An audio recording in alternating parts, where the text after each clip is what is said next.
welcome back to From 8 Arbitration. And man, I hope y'all had a fantastic holiday season. I told y'all I'm all about Christmas. Christmas is my jam, okay? So I love Christmas. Everything about it. I even love how busy I am at work because it puts me in the spirit, as crazy as that sounds. I love shopping. I love wrapping. I love giving. I just love everything about Christmas. So I appreciate y'all letting me have some time off there so that I could get my Christmas fix. But we're back and going to be better than ever. This year is going to be a lot of training. Like I said, a lot of educating. Going to do Article 8. That's going to last probably till Boston. And so got a lot of requests for some FMLA, OWCP. We'll get into all that stuff, all right? But Article 8 is going to be the focus for the beginning of the year. I will start that next week, okay? This week, just a kind of a conglomeration of things. I don't know if y'all have ever heard of the book Salted Peanuts. Have y'all ever heard of that? Now, this was probably back in the 70s, Salted Peanuts. I used to love that book. And in it was 1,800 little-known facts. That was what Salted Peanuts was. So it was a fantastic book. I remember it was back in the 70s, like I said. So I was little when I used to get it. But I remember I'd check it out of the library at my church. And during church, I would sit there and read it. It just had all kind of fascinating facts. So today is going to be a Salted Peanuts edition or episode. It's going to be a Salted Peanuts. It's going to be a bunch of different things. And I'm going to start doing this more often. A lot of times when I see things on Facebook, I'll answer some things. Some people might message me. But there are things that I'm going to cover maybe every few weeks when I see, and I gather enough of them. I'll just cover them on this episode. All right? I'll call that Salted Peanuts. So y'all know when you see that, I'm really not going to have a topic. I'm just going to have a bunch of different things to talk about. How's that sound? So today, we're going to have salted peanuts, all right? Let me start out by telling y'all kind of a year beginning review of where we're at, all right? As far as From 8 Arbitration. From 8 Arbitration, as of today, I just looked, it has 135,759 downloads. 135,759 downloads is how much From 8 Arbitration has as of today. It has 700 subscribers. That's pretty cool. I would have never thought that it would have gotten that big, but 700 subscribers. Facebook with Miss Lindsay, she's doing a magnificent job over there, has 1,308 followers. And 16,000 Facebook visitors as of today. 16,000 visits to the Facebook page, 1,300 followers.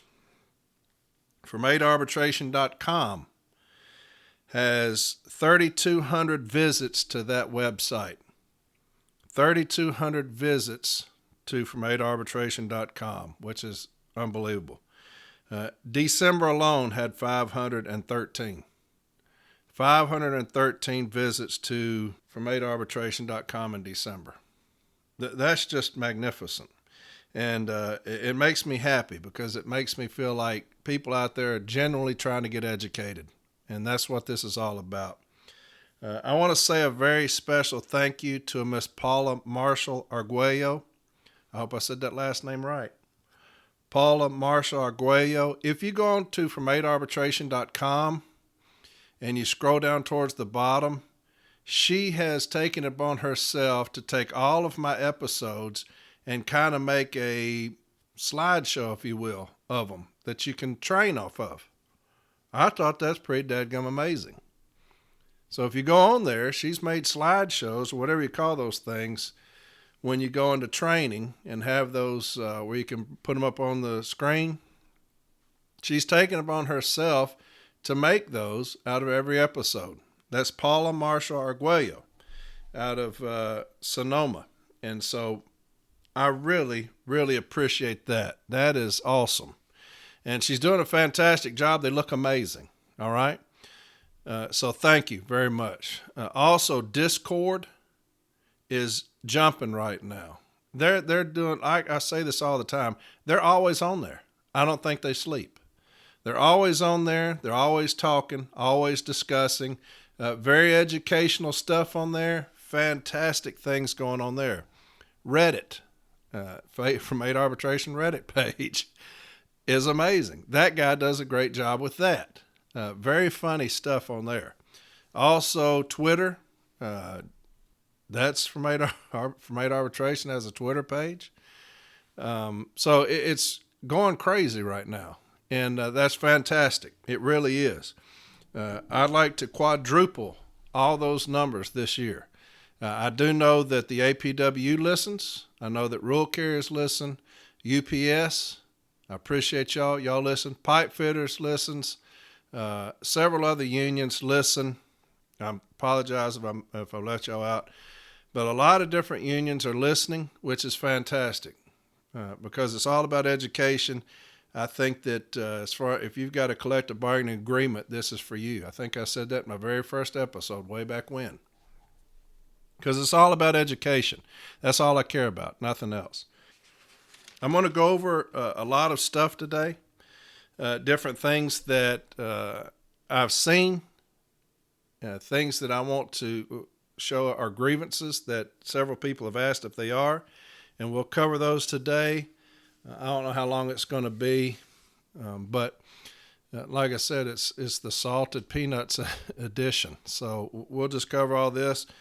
And I've had some people reach out to me about my state of my union address. I am 100% union. Believe that. I am 100% union. You will not find anyone more union than me. So I love my union. What I love more than my union is city letter carriers.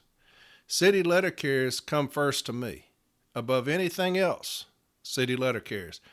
I don't care about anything else but city letter carriers.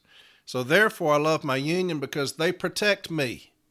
Supposed to. They protect my brothers and sisters. They're our agent, right? And so, yeah, I do get a little animated and I say things about my union. I have that right and I always will. But I love my union. When I represent my union, when I'm going in as an advocate, if you've talked to anybody who's ever gone in there with me, I'm about the business of city letter carriers. First and foremost, I'm about the business of city letter carriers. As a shop steward, as a formal Step A representative, whether I'm assigned as an outside steward, I'm about the city letter carrier. Okay? So anything that I do, I'm about the city letter carrier. And so if you are not, I have no time for you and no patience with you. Okay? And that's at any level. I have no patience for you. And so I'm going to call things out. And I'm just going to do that. All right. So, but don't mistake me getting on my union as somebody who's kind of an arch enemy. I'm not an anti-villain. Okay. I do love my union very much, very much. But I will call you out if I see things that I don't agree with.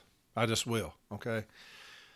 I think that as the union, you have to have that love, like I talk about, that love affair for the city letter carrier. I think that should be first and foremost to you if you're going to be successful.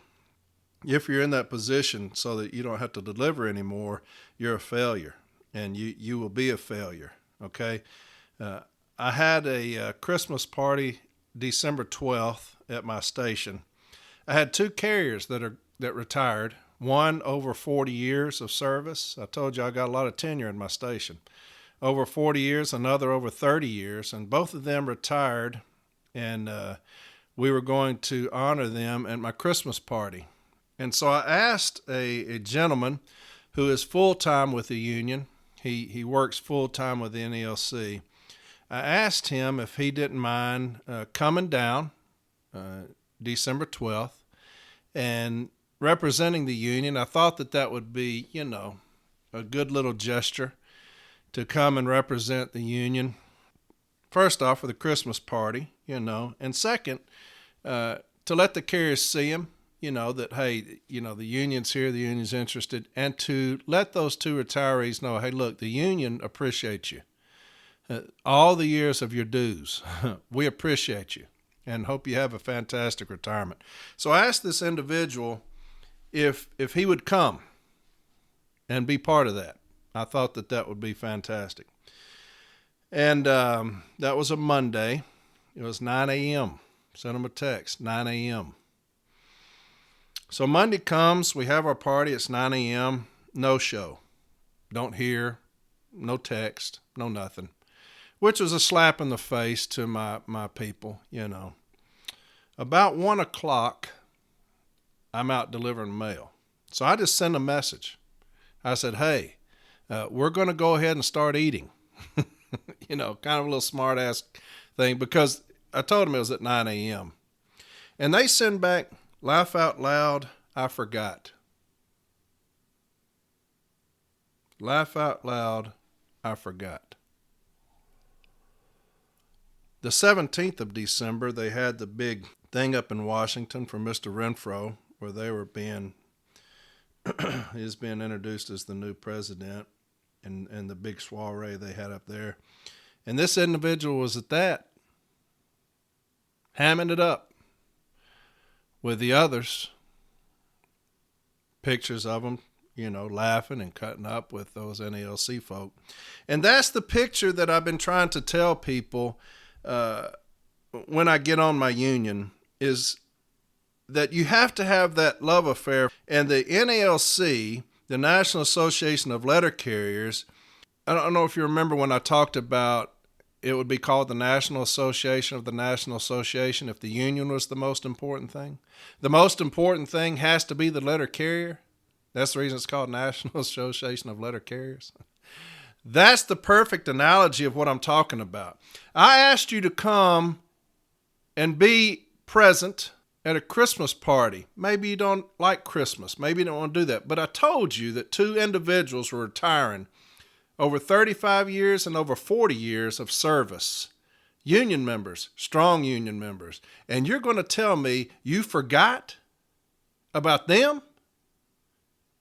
But you didn't forget about going up there and kissing all the ass up there at National on the 17th. That's what I'm talking about. We have got to get into the mindset that the letter carrier is the most important thing, regardless of position, regardless of title, regardless of prestige. The city letter carrier has got to be the most important thing. That's what I'm talking about. So when people say, man, that State of the Union, you're a little hard on them. Yeah, I was. Too many times I see on these emails and these messages where the union has basically told the carrier to kiss their ass. And that was the perfect example of it right there. That was the perfect example. You could have told me anything other than I forgot. You could have told me anything. I'd rather you just told me you didn't want to come rather than I forgot. I forgot my people. Those are my brothers I've worked with for over 20 years at this station. They're my people. And you forgot? Come on, baby. Come on now. We've got to get back to where the city letter carrier is the most important thing in everybody's mind. In everybody's mind. If you're at National because you don't want to deliver mail, I hope that they find you out and they fire you, which is a terrible thing for a union person to say, but I hope they do. You have no business being there. If you're at National so that you don't have to deliver mail anymore, you're worthless. You're pathetic. That's what you are. Everybody up there should be wanting to fight. Everybody. You forgot? Mercy. All right. So let's get into some salted peanuts. All right. Let's get into some salted peanuts. I told y'all that I graduated in 1987. Uh, Barely graduated. Let me tell you, barely graduated. I was, you talking about kissing ass? I was kissing teachers' asses to give me points to where I could pass and walk the stage. And so I started at the jail and the post office at the same time, 91. And in between then, what I did not tell y'all was that I was a pretty good baseball player. Pretty good. After high school, went to junior college and played baseball. Was exceptional defensively. Exceptional. Above average defensively. Hitting the ball, I could hit. As slender as I wasn't but about 175 pounds, 6'1". I could hit the ball. I could hit anywhere. If you put a cup in the outfield, I could drop the ball in that cup. I could hit the ball. So after that, junior college, I was drafted, and I played semi-pro ball for the Mariners organization. I played, I know it sounds hard to believe, but semi-pro ball for the Mariners organization. Loved it. Loved baseball. So one day, we're playing, and I moved. I played third, short, and second. I could move all over the place. So I'm playing second base, and there's a guy on first and a guy on second. And there was a rocket hit to me at second. I mean, it's in the hole, right in the gap. And just sheer luck, I timed that thing perfectly. Go back, hops hard off the ground, I catch it, and I come up on my knees, and I'm throwing the ball to third. And I throw it, and it was one of those things like you see on Sports Center. I get up on my knees and I throw that ball to third. Pa-pow! And that pa-pow was not the ball hitting the glove. It was my shoulder. And it blew my shoulder out. And my baseball career was over before it even got started. I was done for. No surgery helped. Nothing. I was done. And so after that, obviously, you kind of change gears. And that's both my parents retired from the post office. And so that's what I knew I wanted to do. And so my baseball career was over before it got started. And the saddest thing about all of that is that none of that is true. Not one bit of that is true. I never played baseball a day in my life. Never did. So why would I lie to y'all, 700 subscribers? Why would I lie to y'all about something like that? That doesn't make any sense, does it? just to lie to y'all about playing baseball. I've never played baseball at any level. I never played junior pro baseball. I never played in junior high school. I never played baseball a day in my life. So why would I lie to y'all?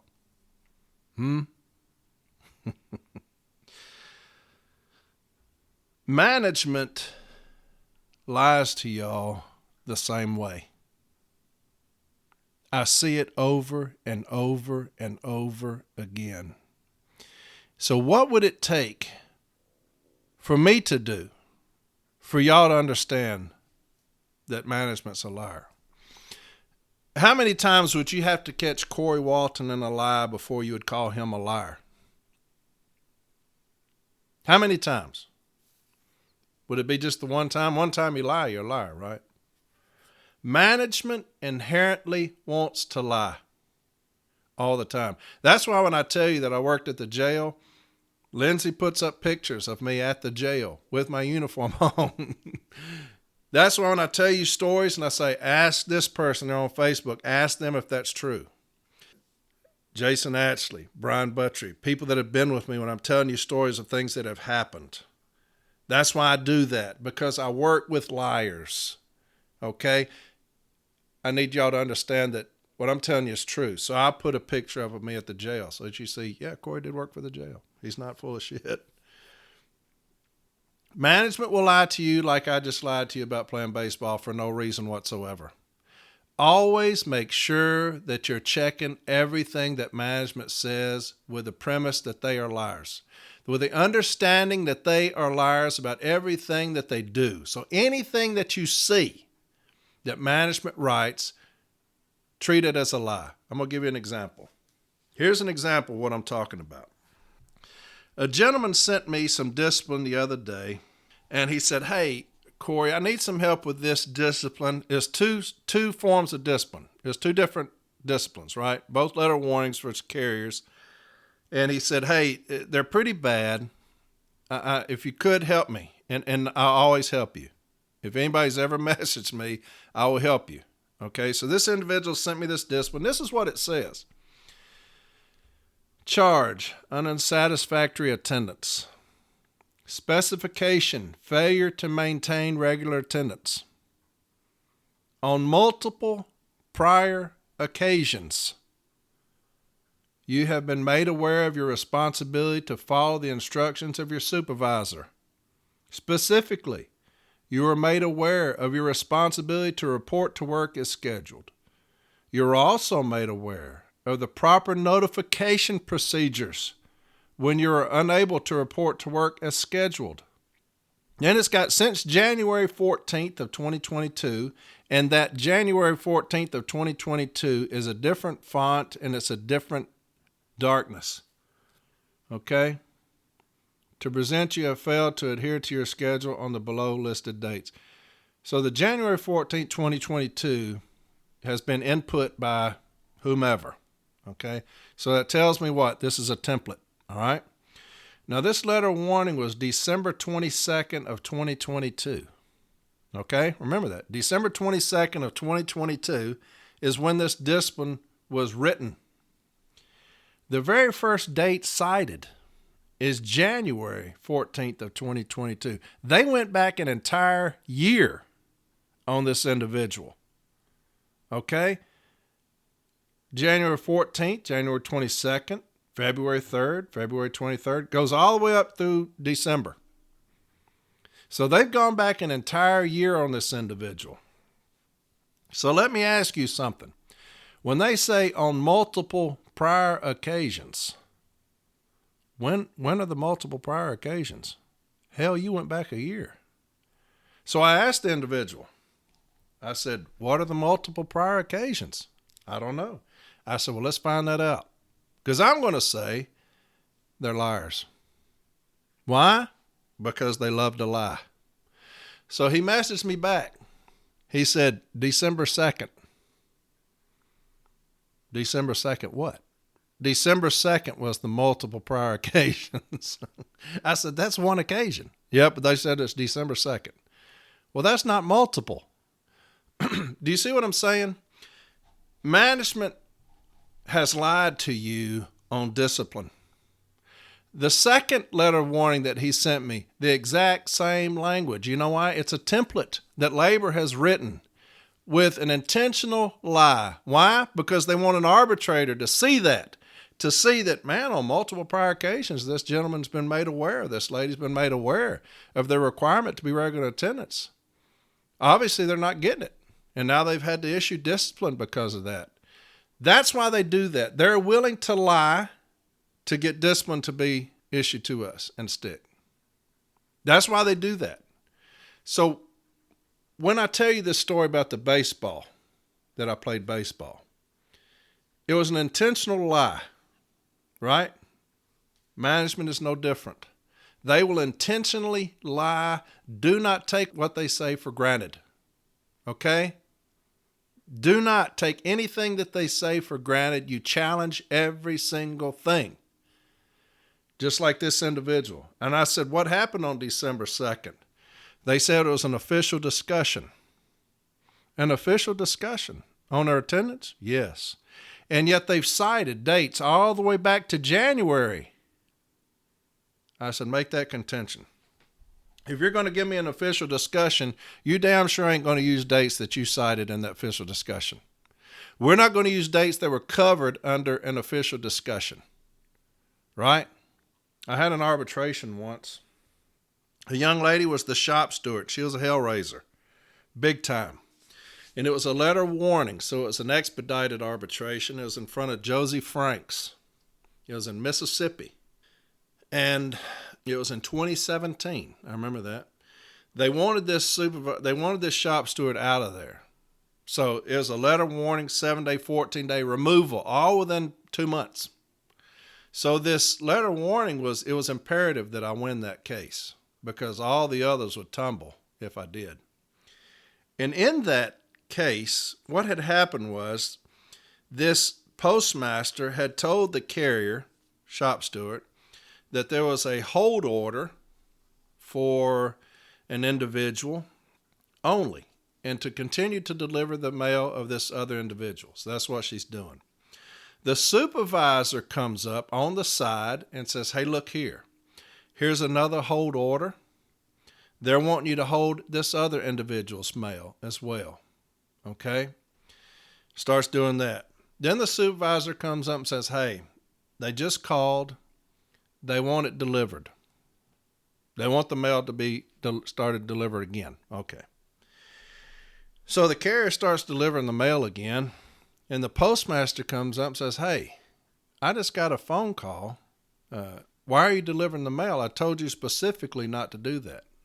Well, the supervisor told me to start delivering the mail again.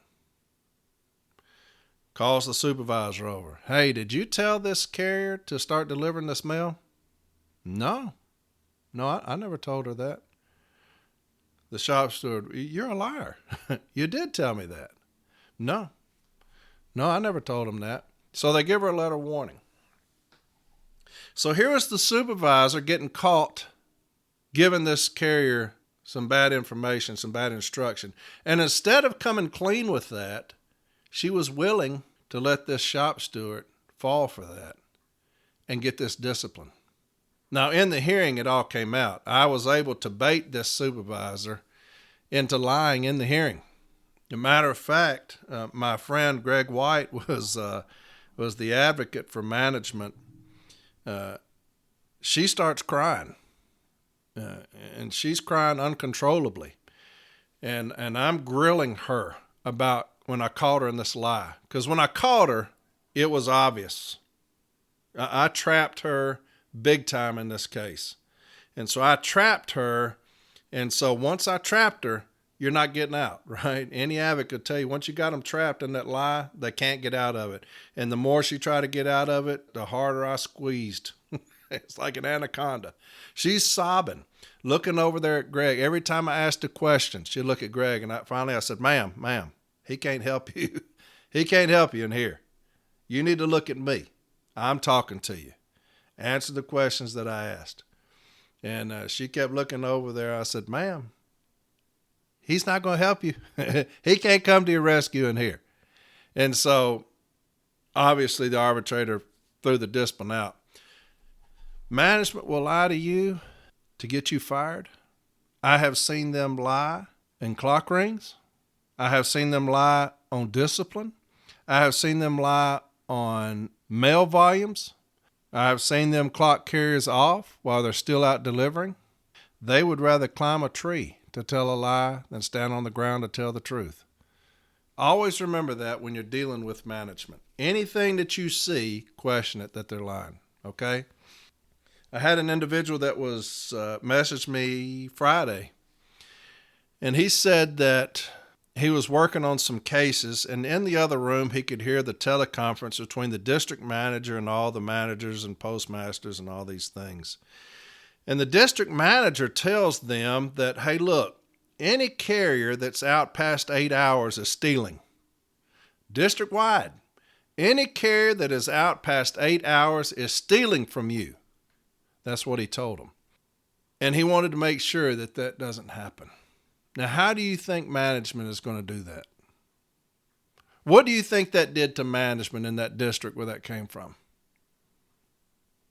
What kind of environment did that set on that workroom floor for the carriers in that district? What kind of hostility are they going to have to put up with because of that district manager saying that to those managers in that district? What is the 3996 going to look like when it gets returned based off what that district manager said in that district? What are volume reports going to look like now that that district manager said that in that district?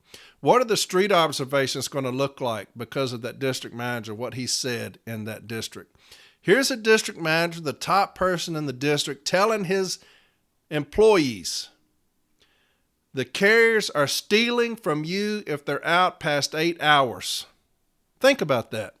A letter carrier coming to work doing the best that he can.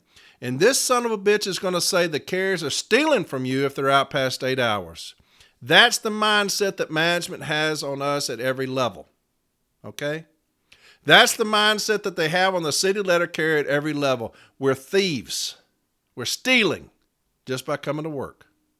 We're stealing. That's the reason I get emphatic about my union. That's the reason that I want my union to get stronger and more aggressive. That's what we're putting up with. When I say that they forgot where they came from when they get to that level, they don't deal with managers and postmasters and supervisors at that level unless somebody calls them. They don't deal with the shit that we have to deal with down here on this workroom floor, right? I've seen in arbitration managers lose hundreds of thousands of dollars because of their incompetence. In Kingsport, almost $250,000 because of one piece of paper that they didn't give us that was requested.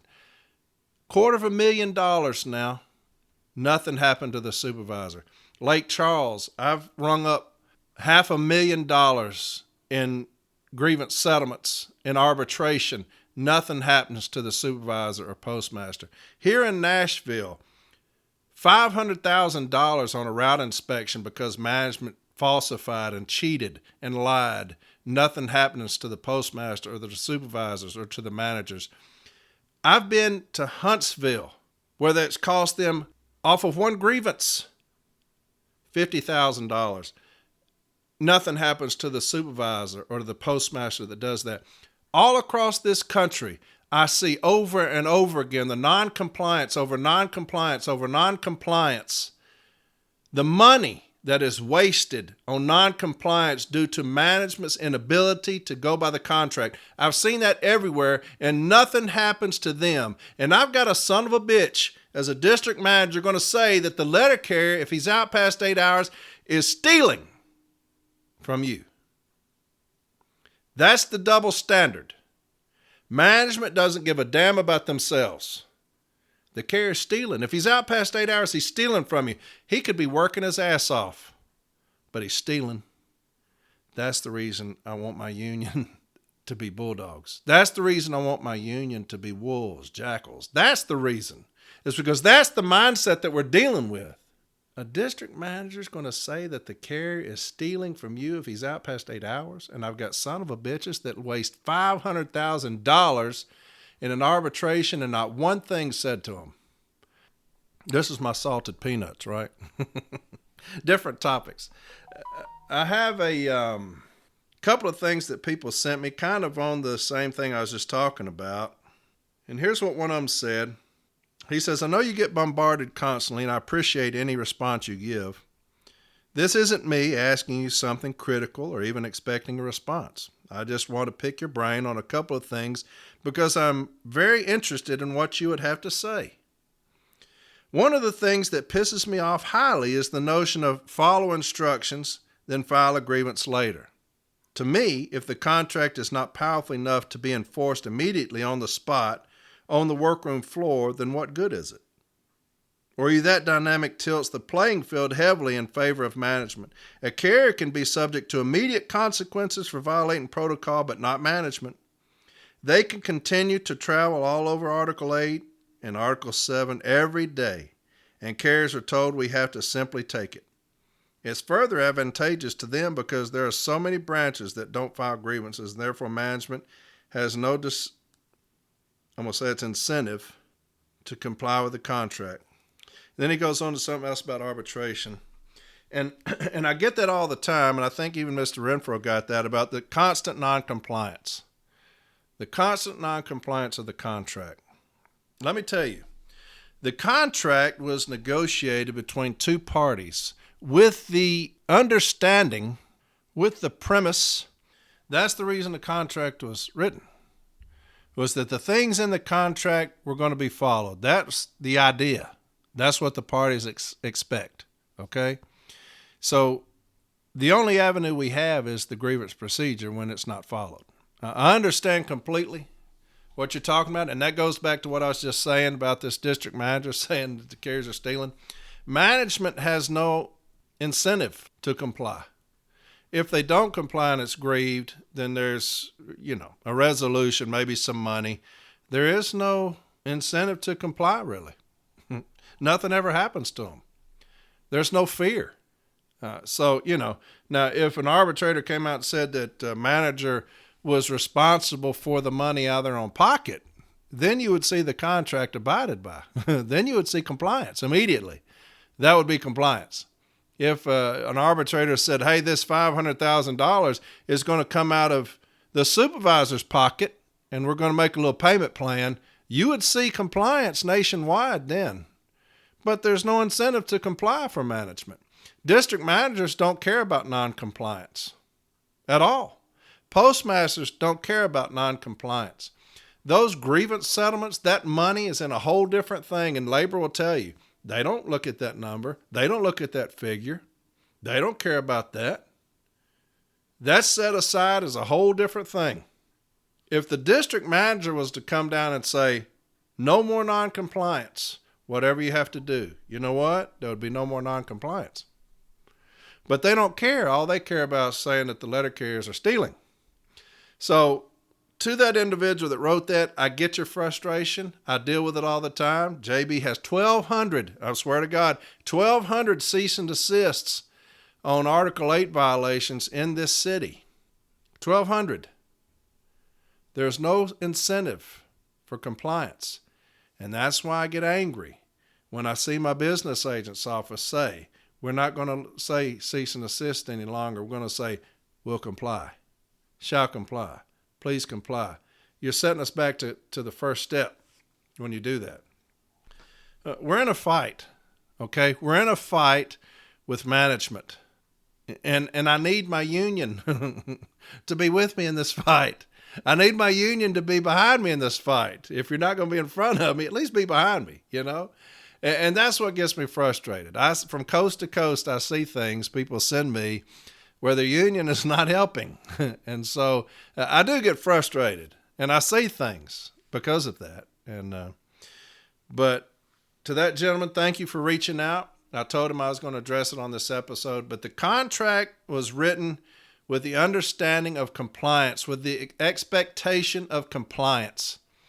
And it even talks about in Article 41 what you do if there is an issue with compliance, where it talks about a cease and desist, when it says if cease and desist, an instructional cease and desist isn't getting the job done, and to the point to where it's become egregious, then an escalated monetary award might be something that we look at, or an additional monetary award might be something that we look at.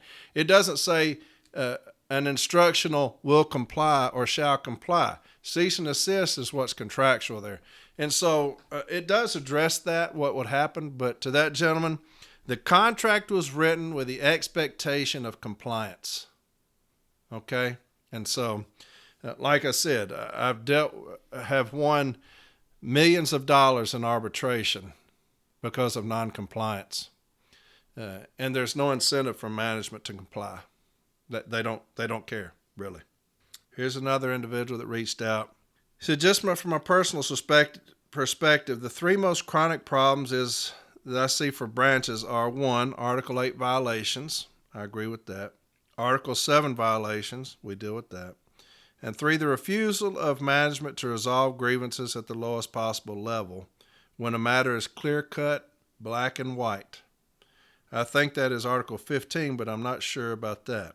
I see it in my office, and I hear a lot of people say the same things. The postmaster sends a supervisor to meet at step And the supervisor basically is indicating that they can't settle anything.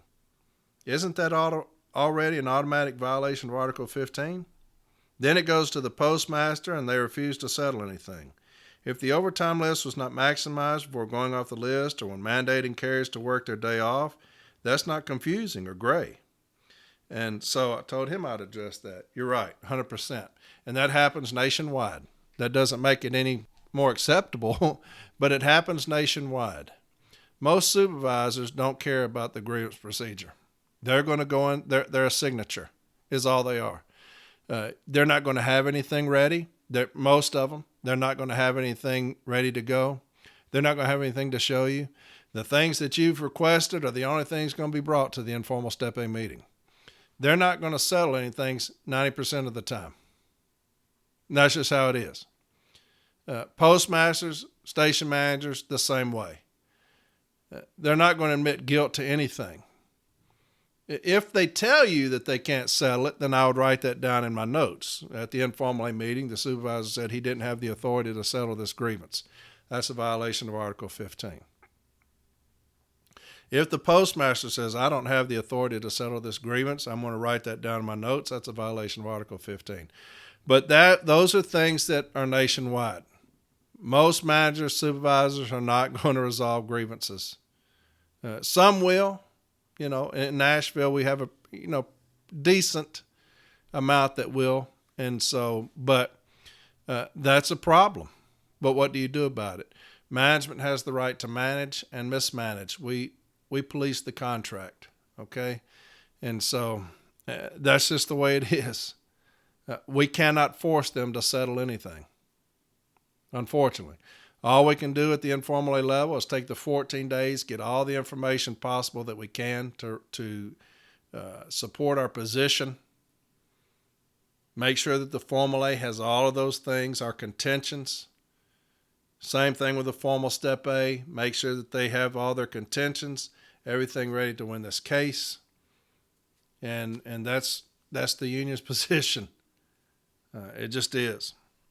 Another thing that I saw, and an individual sent me, was what do they do with leading questions? And I went over this a little bit in an earlier episode talking about leading questions. And I had a gentleman that sent me an II, and he said, what do you think about this? And I said, all the questions are leading. All of them are leading. And the individual on Facebook that was asking about it says, what do you do? And like I talked about in my earlier episode, I'm going to read you these questions and show you what a leading question is. Here's a question that was asked on this investigative interview. Question: why did you not follow this instruction to case your mail quietly and diligently? That's the question. Why did you not follow this instruction to case your mail quietly and diligently? And as a shop steward, what I would do is I would intervene and I would say, don't answer that question. That's what I'm going to do as a shop steward. Don't answer that question. We're not going to answer leading questions, and that's leading. It's leading and it's accusatory, okay? We're not going to do that in the investigative interview. Anything that's accusatory, I'm not going to let the carrier answer it. And management can threaten me all they want to threaten me. I don't care.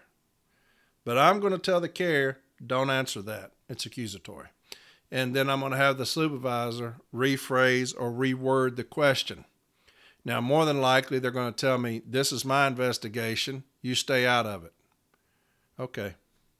And they'll ask the question again, and I'm going to tell the carrier, don't answer that question. It's accusatory. In the investigative interview, it's supposed to be two things, right? It's supposed to be thorough and what? Objective. If you have found me guilty in my investigative interview, it's not objective. When you say, why did you not follow this instruction to case your mail quietly and diligently? I'm guilty. If I answer that, I'm guilty. So the shop steward, as my agent, has to protect me in there. You're my refuge, right? You're my strong place. You're my refuge. You protect me in that investigative interview. And so when they say, why did you not follow this instruction to case your mail quietly and diligently? I'm stopping that immediately. I'm going to say, whoop, don't answer that. That's accusatory. Let's ask it some other way or reword that, but we're not answering that. Here's another one. On Tuesday, 12/20, your supervisor made an announcement for employees to case quietly and diligently in your case. You were observed and heard out of your case talking with another carrier. Why did you not follow this instruction? I'm stopping that. I'm stopping that. That's accusatory. Why did you not follow this instruction is accusatory. I'm guilty. Anything I say is going to lead me to being guilty. So as a shop steward, I'm stopping that. I'm going to say, man, you started off good, but doggone it, right there at the end, you got me. When you say, why did you not follow this instruction? That got me right there. He's not going to answer that. We need to change that up. Here's another one. An additional announcement was made on Tuesday, 12/20, from your supervisor for employees to case quietly and diligently in your case. You were again observed out of your case talking with another carrier. Are you aware others could hear your conversation? What kind of question is that? You were again observed out of your case talking with another carrier. Well, hell, you don't need to ask me a question now. I'm guilty. So I'm going to tell him, don't answer that one. We're here as a fact-finding mission as the investigative interview. When you say you were again observed out of your case talking with another carrier, I'm guilty. Here's another one. Are you aware others could see you out of your case not casing any of your mail? Here's one. Has your behavior of unacceptable conduct been brought to your attention before? Has your behavior of unacceptable conduct been brought to your attention before? I'm stopping that one. Has your behavior of unacceptable conduct? I'm stopping that. If he says yes, he's guilty. If he says no, he's guilty. As a shop steward, I'm intervening and I'm saying, we've not established unacceptable behavior. We've not established that. That's what you're going to do after this investigative interview, is establish whether or not he's had an unacceptable behavior. But we're not answering that question. If he says, yes, it's been brought to my attention, they're going to write that down in your discipline. If it says, no, it's not brought to my attention, we're acknowledging that we have unacceptable behavior. We have to be the refuge in there as the shop steward. We have to intervene in those accusatory questions. Stop them. Right there in the investigative interview, stop them. Okay? I don't care what management says to me. I am immune. If they say, if you don't stop, I'm going to do this and that, fine. In the next accusatory question, I'm stopping it. If they tell me to shut my mouth, I'm going to do that and sit back. At 11:57, Supervisor so-and-so told me to shut my mouth because I was trying to protect the letter carrier. Let's go to Article 17, Wine Garden Rights. And so after that, I'm going to have the carrier write a very good detailed statement about the supervisor telling me to shut up when I was trying to protect him. I'm going to write a very detailed statement about the supervisor telling me to shut up while I was trying to protect the carrier. And then when that discipline comes, I'm going to say it's a violation of Article 17, a violation of this gentleman's wine garden rights. Anytime you see right on something, that means that I have a right to that. The wine garden rights is my right. That's strong language in arbitration. I have a right to that. When does my right to due process end as a letter carrier? When does my right to due process end? When does my wine garden right end? My due process rights last all the way up until arbitration. My due process rights last. At what point do I lose my right to due process? Never. Never. It's my right. I don't care what you have done. You have the right to due process. I don't care. And look, y'all know those on the left and those on the right. Y'all have seen those that are so far on the left, you're like, man, y'all are crazy. Y'all have seen those so far on the right, you'll say, man, those are crazy. I am that way about the city letter carrier. I'm crazy, man. In my defense of them, regardless of what you've done, you never lose the right to due process. That's my right in an investigative interview to due process. The Weingarten right is one of those rights to due process. That was what we would say. There's a major due process violation because they violated his Weingarten rights. Sit back, write you a statement. Okay? Write you a statement. I don't care what you've done. I swear to God, I don't. I don't care if they have caught you throwing all your mail over a bridge into the river while you got a crack pipe in your mouth with 8 pounds of pot in the back of your FFV with your vehicle still running and your wheels not curbed. I don't care. I'm coming. I'm fighting. I'm bringing it because I have the right to due process. You have the right to due process. And so if I can find a due process violation, we're getting it. Okay? I don't care what you've done. I hate management that much. I don't care what you've done. I'm coming. I'm bringing it. So, all that because of a Weingarten violation. So accusatory questions, let's make sure in the investigative interview we're stopping those on site immediately. Immediately. If it's an accusatory question, stop them. Okay? If they tell you to shut your mouth, thank them. Absolutely, I'll do that. I appreciate that. Write that down as a Weingarten violation, okay? Here's another thing an individual sent me, and JB is a master at this. Questioning concurring officials. I always preach questioning concurring officials. I always preach that because when you don't, anything in arbitration that they say is fact. Okay? I can't prove otherwise. Question concurring officials. Question them. Because they can come in there to arbitration and I can't say anything to them because I don't know what they're going to say. I don't know answers. Here's something that an individual sent me. Her name is Kira. She's out of Florida. And this is what I'm talking about. This is the concurring official, okay? And I want to get the concurring official on the record all the time before arbitration. I don't care if you're informal. I don't care if you're formal. Reach out and question the concurring official. Like I said, JB is a master at this, questioning the concurring official. A concurrence is a devastator to discipline if we can prove that it's rubber stamped or if we can prove that there was no independent review of the information at the time. Okay?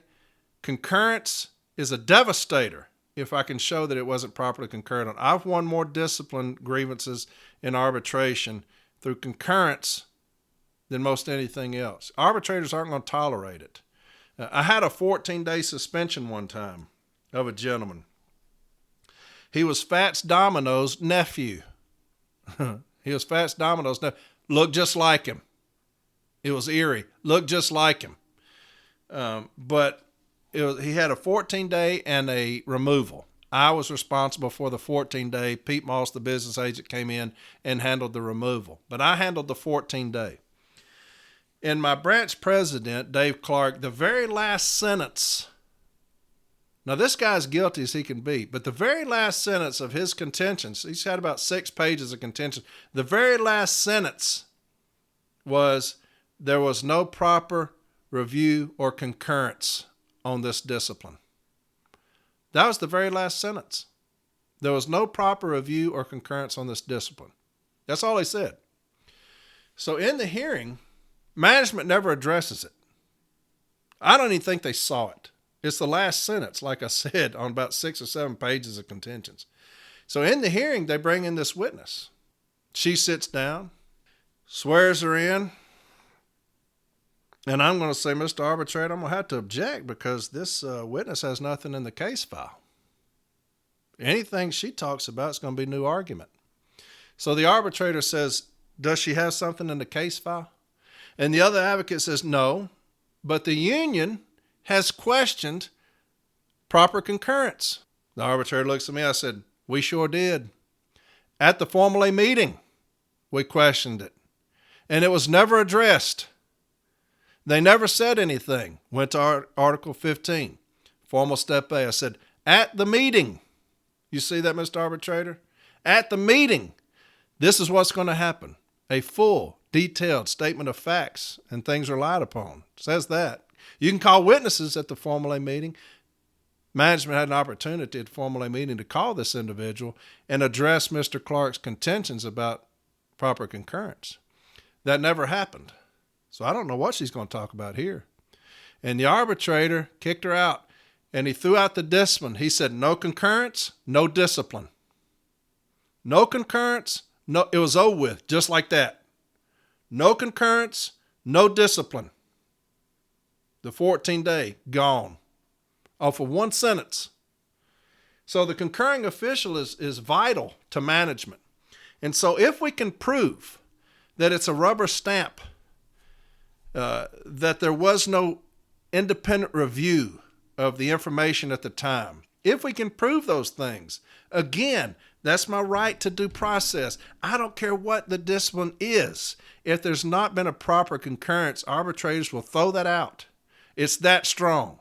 Information requests, wine garden rights, concurrence, killers. Killers. I don't care what you've done, just like my scenario about the mail throwing it off the bridge. I don't care what you've done. Killers. Okay? This is Kira. This is her questioning the concurring official. Okay? And here's why this is so important to an advocate. And it may not seem important to anybody else, but to an advocate, it's gold, right? Here's what it states. Kind of formalities about understanding you have to be truthful, kind of like they do us. On what date did you concur on the removal for this carrier? Don't recall the date. Now, here's why when Kira sent me the discipline, we kind of go over the discipline. There's a request for appropriate action, and it was dated, I can't remember, the 17th. And the concurrence was on the 17th. I always become skeptical when I see that. That's rubber stamping. If I've got a request for action on a day and the concurrence the very same day, I'm going to question the concurring official about what they looked at, about what papers did they look at, who did they talk to, whatever happened. They rubber stamped it. And so that was kind of what happened here. Kind of some rubber stamping went on. On what day did you concur on the removal for this carrier? I don't recall the date. What process did you use in concurring the removal? I reviewed the packet and concurred.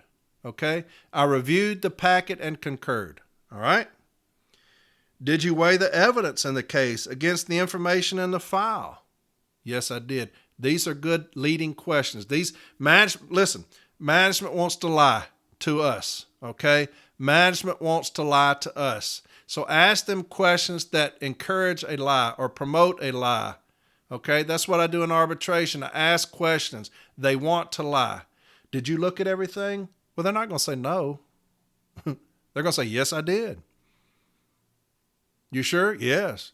Do you feel like this person should be removed? Yes. They're not going to say no. They want to lie, okay?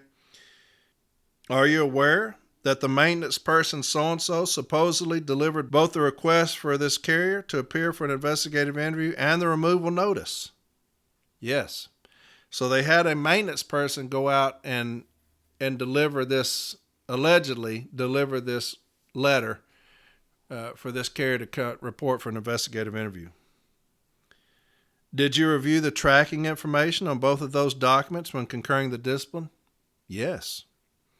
Did you notice anything odd about any of it? No. Will you please explain to me the process for delivering signature confirmation items during COVID-19? You're still to go to the door and you're still to sign the 3849. When the notice to appear for an investigative interview was delivered, were you still under COVID protocol? I don't think so, no. Is an employee allowed to sign someone else's name when delivering a signature item? No. And the reason those questions are so important is when we get the packet, we're looking at signatures. One of them's not right. One of them is obviously falsified. And it's the janitors that went out there has falsified this carrier's signature. So we asked the carrier, did you ever receive these notices to report to an investigative interview? She says, no, I never seen them before. So that's the reason she's asking these questions, is because the janitor falsified this signature. I'm going to say they never went out there. And so she's getting it on the record that COVID protocol, when you sign it, when you don't sign it, because we have a falsified signature. We have a carrier saying, I never received any information, any letter to report to an investigative interview. Therefore, management issued a removal without investigating the carrier, without giving the carrier her day in court. And we're going to say that that's intentional because we have a falsified signature on these express and certified. And so that's why those questions are so important. How familiar are you with supervising city letter carriers? Pretty well. Can you please tell me what Article 16 of the National Agreement between the NALC and USPS covers? No, I cannot. It's been a while since I've been over city, unfortunately. Let me read that again. Can you please tell me what Article 16 of the National Agreement between the NALC and USPS covers? No, I cannot. It's been a while since I've been over city, unfortunately. Are you familiar with the EL 921? If so, what subject does it cover? No. That's their handbook, the Supervisor's Guide to Handling Grievances. And she's not even aware of the EL 921. Will you please tell me 3 of the tenets of just cause? You got me. No. Are you aware that this carrier's mom died before she was supposed to be back to work from maternity, and this was her child care provider? No. Let me keep on going, then I'll come back to that. Are you aware that this carrier has been trying to secure government help with child care since March? No. Are you aware of that as of January, documentation shows that help has been provided? No. Are you aware that discipline is supposed to be corrective in nature rather than punitive? Yes. In not bringing this carrier back to work when she is finally able to do so, do you not see that as punitive instead of corrective? No. The notice of removal cites a letter of warning, 7-day suspension, and a 14-day suspension. Can you tell me what these are for? I'd have to look. I'm not quite sure. What documents were used in the removal of this carrier? I do not know right now. I don't recall. Are you willing to rescind your concurrence of the removal, knowing that this carrier now has acquired child care and returned to work? No. Is this your first concurrence as a higher official in a removal case? Yes. Concurrence is supposed to be from a new set of eyes and from someone who has no skin in the game. Do you think that as the acting manager running the office where this carrier was absent for duty, you are someone without bias in this case? If so, please explain. Absolutely, because I was there when I first came to this office and have known her work ethic. And I left to work at this station as an EAS. However, I returned as an acting manager. I believe I have enough evidence and enough history with her to be unbiased. That's as devastating questions and answers as you'll ever get. What you've done is you've cut the legs off of the concurring official. They can't bring them in there to talk in the hearing now. Here's a concurring official that doesn't remember any of the documentation she looked at, none of the discipline that was issued to her, Article 16, which covers discipline, their own handbook, EL 921, didn't know that the mother had passed away. One of the most major mitigating factors you can ever have in discipline cases is the loss of a loved one. She didn't know about that. She didn't know that this individual that was having to have child care provided since the mother, who was the child care provider, had passed. She didn't know that. She didn't know the carrier was in there actively trying to find child care for her. Didn't know that. That is devastating in arbitration. Devastating. If you bring her in there, it's suicide. If I'm the advocate, I'm praying that they bring this individual in there. You have destroyed the concurring official with those questions. Now, there's some fluff in there, some questions that are, nothing wrong with that. Postal inspectors do the same thing. They're going to ask you questions. You're like, what the hell's that got to do with anything? And then they're going to ask you this. That's incriminating. That's incriminating. That's incriminating. Then they're going to shit with you a little bit. That's devastating. Make sure we're questioning the concurring official. All right? What did you look at? What documentation did you look at when you concurred? 95% of concurring officials never look at anything. They're going to get that request for action, sign it, send it back. 95% of concurring officials never look at the first piece of paper. It's a fact. It's a fact. Make sure we're getting them on the record before this gets to arbitration. Because once it gets to arbitration, an advocate for management, labor, is going to go over there and say, look, here's what you went over now. Remember this. Here's all the documentation. So when the union starts blasting you on it, you'll know this is what you looked at. They're going to cover all that up before they go to arbitration. That's just what they do. They want to win at all costs. So get them on the record, like Kira did right there.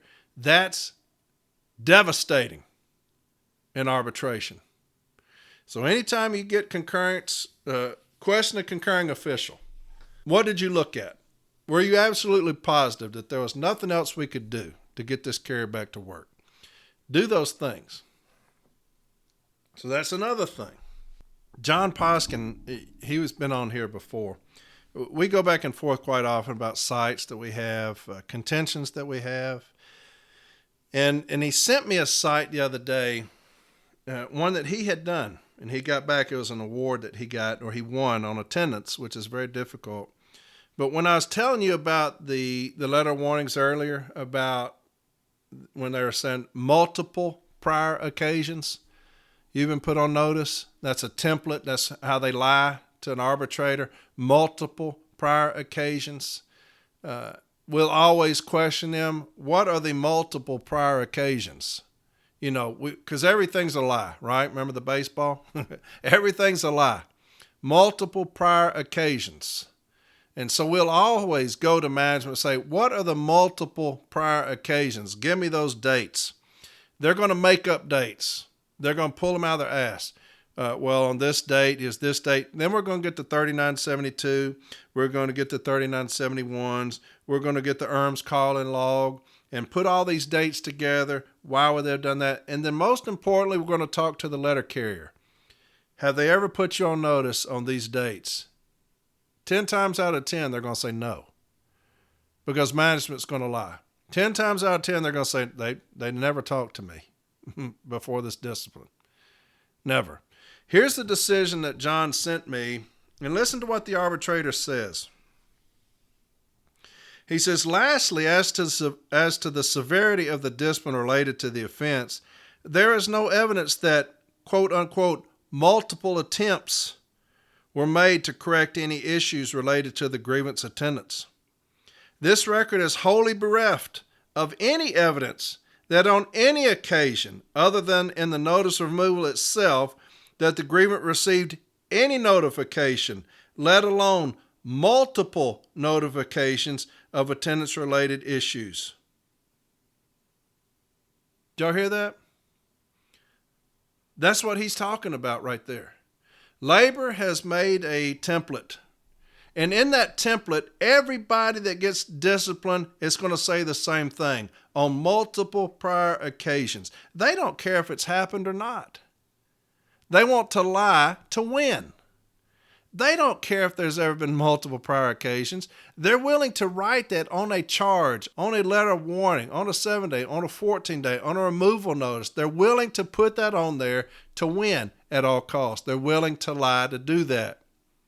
That's why we have to call them out. You have to know that they lie, right? They're the baseball player. They lie just to lie, to win. We will never do that, but we will catch them doing it. And I'll read it again. This is what the arbitrator said. Lastly, as to the severity of the discipline related to the offense, there is no evidence that multiple attempts were made to correct any issues related to the grievance attendance. This record is wholly bereft of any evidence that on any occasion, other than in the notice removal itself, that the grievant received any notification, let alone multiple notifications of attendance-related issues. So, management wants to lie. We're going to catch them lying. The arbitrator basically told them, you're lying, without saying that. That's what the arbitrator basically said. Y'all just lied to me. There's nothing on this record to support that. That's the reason when we get these forms of discipline, when I say read everything from the top to the bottom, read everything, question management about everything on these disciplines, make sure that we're doing our job to be the agent to the city letter care, question everything. Just like Kira did right there. Question everything. Get it on the record. That's the most important thing. Building the case file, getting it on the record, an advocate's job becomes much easier. Much easier. Here's another thing that an individual sent me on email. I told him I'd address it. It says, good afternoon, Mr. Corey. I'm a new shop steward in this state. We have been dealing with a tyrant yelling at carriers and threatening them with anything she could think of. Talked to my union buddies that are teaching me the ropes, but I told how we could remove her from the station. That is very hard in this state, but it continues to put grievances on her. Maybe they could take her off from our station. Also, it's very hard to get statements from carriers. I printed almost everything that you recommended from the episodes. I don't know what to do. Also, management's telling us we have a new rule. It is called the 10-20 play rule that consists of 10 minutes of racking your mail and 20 for tie-in your DPS and your packages. We already won agreements in a non-compliance, and they're still saying 10-20. I told my buddies and told me to do another non-compliance. Okay, we got two things there, and I'm going to address both of them. Unfortunately, my friend, we have carriers that I love dearly that don't care how they're treated. And they don't care how their brothers and sisters are treated. And they'll tell you that. They'll say, all I want to do is come in. I don't care if management kicks my ass all day long, belittles me, berates me. I don't care. I just want to come in, do my job, and go home. They don't care about anything else besides themselves. And that's their right. That's their right now. I'm not getting on them. But you see that all the time when you go onto these stations, and you, like when me and other union people go into these stations, carriers don't want to get involved. They don't want, hey, look, I'm just trying to stay out of it. You're in it. You're in it. So when you say you want to stay out of it, baby, you're in it. And we're here to get you out of it. That's what we're here for. Unfortunately, you have those that refuse to get involved. They will not help you in any way, shape, or form. They just won't. We have surveys that we take in. I would contact the branch president. If they don't help, I would contact the business agent. I would tell them exactly what's going on. Like I said before, my business agent is great at that. We're going in on a manager that's a bully. We're just doing it. We're taking surveys. We're going to call the carriers in there to fill out a survey. Okay, and we'll get all those together, and then we'll go from there. We'll see what we got, and then we'll go from there. If you can get a handful of carriers, that's all you need. If you can get a handful of carriers that will write you statements about what's been going on, that's all you need. Okay? Under Publication 552, if I file a grievance that we're being harassed and bullied and threatened, I have now put management on notice of that. And under Publication 552, management has an obligation, once they're put on notice, to initiate an IMIP, an initial management inquiry process. an IMIP. They're obligated to do so. Now, they're not going to do anything with an IMIP. They're going to come in, everything's good. I need that. I need that. If I come in as an outside steward, I'm going to request any and all IMIPs. Yeah, we did one back here. I need that. Let's get it. Okay? Because you've been put on notice. Y'all came in, you didn't find anything. Or you didn't come in at all. Okay? So, as many statements as you can. If it's 2 or 3 or 4, get as many as you can, my friend. And talk about the environment. We'll file a grievance on that. Okay? Section 115.4 of the M39 Handbook, mutual respect. I know people like mutual respect. God, it's devastating in arbitration. I'm telling you, if you can get a handful of those, it's devastating. We'll get us some mutual respect, maybe a cease and desist, send them on up the line. Make sure they're doing an IMIP in accordance with Publication 552. Okay? We will handle managers who choose to be bullies. We will handle that head on. As a union, we're going to handle that. If they're not, they need to step down and go back to delivering or go into management if they're not going to handle that. There's nothing worse on my workroom floor than a bully that is making it uncomfortable for my carriers to come to work. Nothing pisses me off more than that. That's the single most thing that pisses me off above everything else is someone who comes in miserable, wanting to make the lives of my people miserable. That's numero uno to me. On the top of my chart is that. I want to handle them. I want to see them. I need to see them. Let's get these grievances started on them, okay, my friend? Get your statements, all right? I'd put on there, talk about the Publication 552. We've now made them aware through these statements that we're being bullied and harassed and threatened. They have an obligation. If they don't do that, we're going to file another grievance. Get your grievance started. All right? We're going to ask for a cease and desist against Section 115 or Section 115.4 of the M39 Handbook. Mutual respect. Let's get that on them, okay? If you go straight to joint statement, unless you've been kicked or punched or bitten, we're not going to be successful if it's cussing and yelling. It has to be an unacceptable, a pattern of unacceptable behavior, unfortunately, okay? So I'm hoping that makes sense. On the other thing, you're talking about the non-compliance, all we have is the grievance procedure. I know people hate to hear that, but that's all we've got. If it's a non-compliance, keep filing. I don't know if you remember when me and Mr. Renfro were talking when he was on here, there is a figure out there. There is a figure out there that will force them into compliance.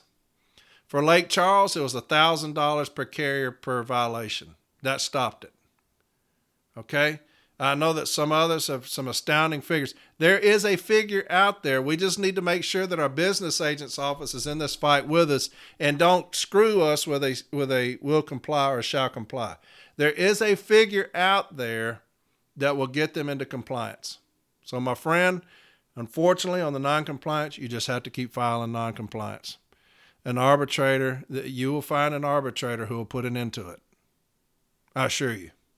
Okay. This golden hour. Another individual reached out. We'll put it on Facebook. And he said, hey, my manager came in and said there's a golden hour. We can't talk for an hour. Look, we're adults. We're not in kindergarten. Okay? Grieve that. You're not going to tell me I can't talk for an hour. That's asinine. It is a grievance. It is a grievance. If management comes in and says there's a golden hour, it is a grievance. You don't have to ask. It is a grievance. You cannot tell a grown adult he can't talk. That is, I don't get that. How are you going to come in and tell me I can't talk for an hour? I will tell you to kiss my ass for an entire hour if you ever told me that. For an entire hour, I'd tell you to kiss the entirety of my ass for 1 hour if you ever came in and told me that. Every time you walk by, I'd say, hey, kiss my ass. You're not going to tell me I can't talk. Here's what we're going to do. Anybody in this country that's listening to this, if management tells you that you can't talk, we're going to grieve it. Period. Bottom line. M41 Handbook, Section 112.25 states, be prompt, courteous, and obliging in the performance of duties. Attend quietly and diligently to work and refrain from loud talking and the use of profane language. I'll read that again. Handbook M41, Section 112.25. It states, be prompt, courteous, and obliging in the performance of duties. Attend quietly and diligently to work and refrain from loud talking and the use of profane language. So if I want to go into my case and talk about my kids, talk about my grandson, talk about the football game, the basketball game, talk about knitting, whatever I want to talk about with the person beside me, you can't do shit about it. Now, if I start getting loud like I do on here and I start cussing like I do on here, they can do something about that. But I can talk to my friend next to me. I can talk to my brother next to me. I can talk to my sister on the other side of me. And we can talk about whatever in the fuck we want to talk about. And there's not a damn thing you're going to do about it. Grieve that. There's also an individual put this up, and I stole it when I saw it. It's the National Labor Relations Board. A notice to employee posted by order of the National Labor Relations Board. It says the National Labor Relations Board has found that we violated federal labor law and has ordered us to post and obey this notice. So this golden hour went to the National Labor Relations Board, and they made management put this up. And so management says, we've been ordered to do this. You know they hated that shit, you know. And it says, we will rescind the following unlawful unilateral changes we previously made. 1, the golden hour rule, which had prohibited employees from talking or taking breaks during the first hour of work. Bingo. Past practice, Article 5. I've always been allowed to talk until this buffoon came in here and told me I couldn't. The M41 language is going to be all you need, but let's put an Article 5 in there. Looks like the National Labor Relations Board kind of looked at Article 5 when it talked about the practice. Anytime you talk about practice, we're talking about Article 5, okay? And so they say, hey, look, the practice of telling y'all can't talk or take a break for an hour, we had to rescind that. Who in the fuck they think we are? They think we're children, kindergartners. That's something you would tell a kindergarten. Okay, class, no talking for an hour. Who in the hell are they? Man, that's why I hate them so much. And why I get so angry when my union doesn't come to our aid like they should. This is what we're dealing with on the workroom floor. They will never hear about it up there. That's why we need them to be more involved. And I think they will be. Look, I told Mr. Renfro that I've got his back and I'm going to give him a chance. And that's exactly what I'm going to do. Because I said I'm going to do it. So I'm going to give him a chance. I'm going to give all of them a chance. Because that's what I said I'd do. Y'all should do the same thing. Give them a chance to settle in, get their agenda down, give them a chance. Okay? We owe them that. We owe them that. So let's see what happens. They got some good people up there, though. I see that now, happening now. They got some good people up there. So we're going to give them a chance. We're going to give them the benefit of the doubt. We've lost our way a little bit here lately, but I think that we're on a good track. Well, how is that for salted peanuts? That's a bunch of stuff, right? Y'all let me know what you thought about that, salted peanuts. Just coming in here and kind of just going over some things, some topics that come to me that I'm going to let y'all know about from coast to coast, okay? Salted peanuts. Is that all right? Y'all, is that okay with y'all? Okay, kind of sporadic, kind of going here and there, but it covered different topics. I like that. Like I said, for my new stewards, I hate doing a lot of that because I don't want you to get confused. But topics that I see come up a lot, let's discuss them, okay? Let's discuss them, even though y'all can't discuss, y'all listening. But salted peanuts, there you have it. T-shirts. I've had a lot of people reach out about T-shirts. Well, I don't sell them, and I've told you this before. I will not ever take a penny from my people to do this podcast. I'm just not going to do it. I'm not going to do it. I will never give it the impression that I started this to make money. Jeremy and I have turned down numerous people wanting to advertise on here because it's gotten pretty big. Numerous people want to advertise. We've turned them down because I will not profit off of trying to help y'all. I'm just not.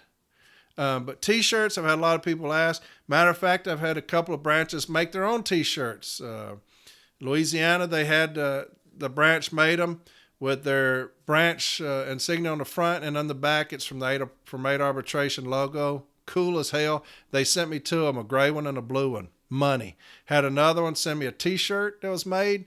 Money. Hey, it's flattering, but it's awesome. Okay, so what I've thought about doing was I've gotten with a couple of people, and what I may do is sell shirts and the profits go to MDA, okay, which is the union's organization we've chosen to support is MDA. And so what I may do is sell shirts and the profits go to MDA. I'll do that. Okay, because I just don't get the impression I'm trying to profit off of y'all.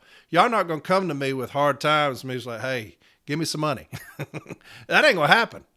You know, we're in a fucking fight here. And so we're going to fight discipline. Y'all send me stuff all the time, which I love. Discipline, contract cases, contentions. It's always coming in. Always. We're always dealing with it. And that's what I told y'all I was going to do. I will not profit from that. Okay? But I have thought about it because I get so many, believe it or not, I get so many people wanting shirts, want to know why I don't sell things. And I may do that. I may sell shirts, give the profit to MDA. Okay, so I'm thinking about that, all right? So that'll be coming later. Next week, I'm going to start with Article 8. We're just going to do it, get it out of the way. It's a beast of an article. As confusing as anything you'll ever do, but we're going to unconfuse it for you, okay? I'm going to have several people on to do those. And like I said, it's going to go all the way up until probably Boston of next year. But we're going to get it down. I'm going to go piece by piece. I'm going to go page by page. Okay? It may be 10 minutes. It may be an hour and 10 minutes. But I'm going to do it like that. And we're going to number them. That way you know what to go to if you have an issue with letter carrier paragraph, maximizing. Management talks about simultaneous scheduling, window of operation. And all that stuff, we're going to cover it, and I'm going to, we'll do it like that, okay? And that way we'll just get it down. And then we'll get into some FMLA, OWCP, limited light, what's the difference, and things like that, okay? So this year is going to be a big year for us. I never thought it would get this many episodes, to tell you the truth. I thought I'd be in and out of this thing, be done with it, and just pay the little bit of money it costs to keep it up. And that way new stewards can go to it. But it's kind of taken on a life of its own, okay? Which is good, which is a good thing. So there you have it, my Salted Peanuts edition, the first one. And I'll do more of that. Y'all let me know what you think. Get on from 8 Arbitration, the Facebook page. Tell Lindsay what you thought about it. Email me, message me. Get on Discord, rant and rave about it. Get on Reddit, say that sucked. And I love feedback. I don't care what it is, good or bad. I love it, right? So, Salted Peanuts, there you have it. Y'all have a fantastic rest of the week. Thank y'all so much for listening, to subscribing. Thank y'all. Thank y'all for wanting to educate yourselves and let me help you as much as I can. I've always said it and I always will. I don't know everything. There are many more out there that are smarter than me. Many. But I tell you what I know and try to help as much as I can. There's a class up in Washington right now, Advanced Formal A. Good luck to y'all. Study, study, study. Kick ass up there. I'm thinking about y'all. Advanced Formula A training up there at headquarters, I believe, around there. Kick ass. Be the best. Be the best. I was talking to somebody, they're like, well, I don't want to be the best, but I just want to be the best. Whatever you do, strive to be the best. Strive to be the best at whatever position. Shop steward, Formula A, B team, advocate. Strive to be the best at whatever you do, and you'll be successful. Okay? Strive to be the best. Anytime I step into the room, I want to be the best in there. Whatever it is. Anytime I step in the room, I want to be the baddest motherfucker in there, and I want to be the best. Am I? No, but I want to be. I carry myself like that. Advanced Formula A, y'all kick ass this week. Study. Study. Get it down. Kick ass, all right? I'll talk to y'all next Sunday. We're going to get into Article 8, okay? Y'all have a fantastic rest of the week. It's great being back, talking to y'all, and I'll see you then, all right? Bye.